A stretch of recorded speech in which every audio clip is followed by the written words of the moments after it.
Okay, let's go back to the Central Division, and let's go to the Minnesota Wild, and that's Sean. All right, Minnesota Wild. It is good. It's tough because they've got a good blue line that I feel like they need to find a way to protect and not lose for nothing. So I went with the 8 skaters. I went with them protecting 4 defensemen. So with them, they're a little handcuffed as well because Jared Spurgeon, Ryan Suter, and Jonas Brodin all have no movement clauses. They have to be protected. And then you've got Matt Dumba. And unless they make a trade before the 17th, I think they have to make sure that they protect their assets. Matt Dumba is worth more than any of the forwards that they have up there that are available or eligible to the expansion draft. So I have them protecting Matt Dumba at this point. And then you've got Matt Zuccarello and Zach Parise who are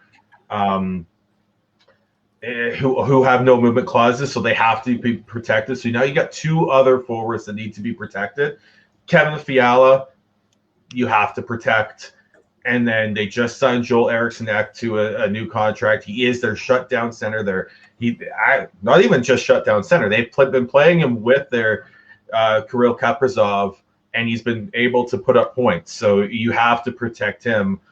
The big one that I think if they go 8 skaters that they would lose, because I think it's a no-brainer for Seattle at that point, would be Jordan Greenway. You have to pick Jordan Greenway if he's available from Seattle. But like I said, you look at that and you have to. I honestly think you have to do asset management here and protect Matt Dumba because I think he gets more in a trade potentially in the future than a Jordan Greenway does.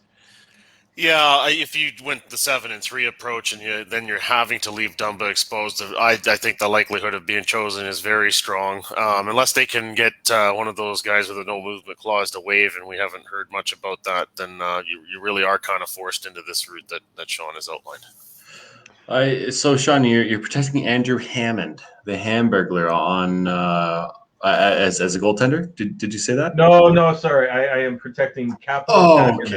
Okay. All right. My apologies for not doing the goaltender. He is right now. I think he is the future of the for goaltending in Minnesota. As they did just sign Cam Talbot, but he is the future. He's 24 years old. I think he is going to be their starter, or at least their 1B going into next year. Cam Talbot might be a goaltender that Seattle looks at, but I think there are potentially better options out there for a fit in Seattle. So they may end up still having Talbot and Kahkonen as their tandem going into next season. I'd be surprised if that's not the case. Kahkonen, he came out on the scene this year. I'm actually kind of curious on where he was with rookie voting for the Calder, but overall, he's definitely the future. 24 years old, like you said, Sean. He'll be a force to be reckoned with within the Minnesota Wild organization. I guess it is hard because you have Matt Dumba that could be exposed and you could lose him for nothing. Talk about protecting assets. He has 2 years left at $6 million. He's 26 years old, right shot defenseman. I feel like he'd be able to get a good deal within the NHL for a Matt Dumba. I know he's been on the trade block for a little bit here. I think that is a precursor to this expansion draft within the past 2 years, so that they're trying to manage their assets properly. But overall, they haven't been able to find a deal. Bill Guerin just stepping on the scene within the past year. It looks like he's doing a good job so far.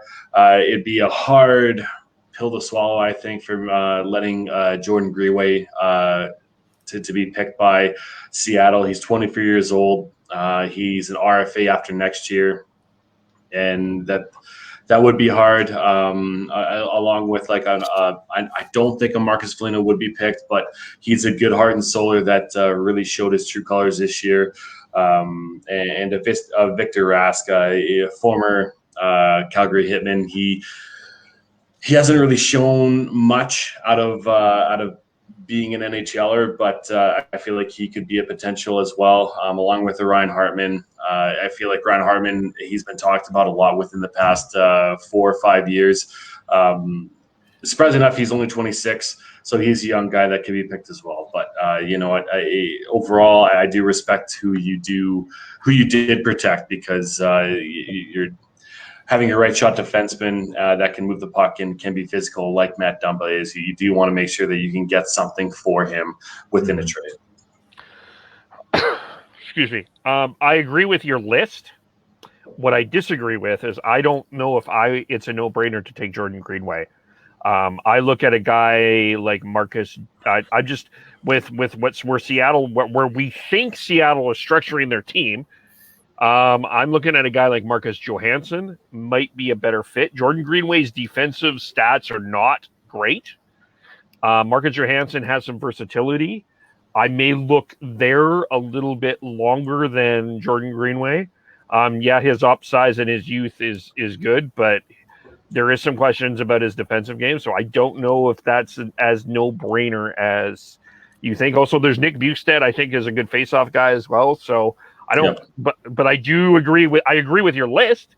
I'm just not sure that Jordan Greenway is the no-brainer there. I just look at the Greenway as a physical power forward. The Brian, as Brian Burke calls them, the unicorns. He could be that, and I think you have. If you're Seattle, you take that gamble. Again, it's an easy gamble to make, in my opinion. Like, yeah, you look at Johansson, good, but he's 30 years old. And a UFA, right? So you have to make sure that you have a contract agreed upon so that he comes in. So I just look at that, and I think it just makes too much sense. If they do go 7-3, I think you're looking at you're like a Greenway, Foligno, and I think Bukestad. I still think they end up keeping Marcus Johansson unprotected again because he's a UFA. And the only reason they would go 7-3 is because you got Kalen Addison coming up as a right shot defenseman who could take over Matt Dumba's power play minutes. Yeah. And if you're going for a veteran, because there's a lot of young players that are going to be exposed within this draft that you could be like, yes, it's a no-brainer, or that you could see a potential, but you're still going to need some veteran presence on this team. And to your point, Kevin, Marcus Johansson, I think that's a good solid pick, or a Nick Bukestad.